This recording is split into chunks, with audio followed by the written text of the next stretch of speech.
இந்த வழக்கு சிவி சண்முகம் போட்டது அரசியல் உள்நோக்கத்தோடு இது போன்ற கேவலமான அரசியல் விளையாட்டுகளை செய்யக்கூடாது என்றெல்லாம் கடுமையான வாசகங்களை உச்சநீதிமன்றம் கொடுத்திருக்கிறது.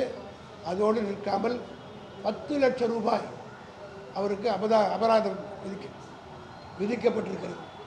ஆக இனியாவது இந்த உங்களுடைய ஸ்டாலின் திட்டம் எந்த அளவுக்கு வரவேற்பு பெற்றிருக்கிறது இந்த 4-5 நாளில் நீங்களே ஊடகங்கள் பத்திரிகைகளை கூட சர்வே பண்ணி பார்க்கலாம். லட்சக்கணக்கான மக்கள் இதுவரையில் மக்களை மைதானத்திலே சந்தித்து மனுக்களை பெற வேண்டும் என்று மேக்னா கார்ட்டா என்று சொல்வார்கள்.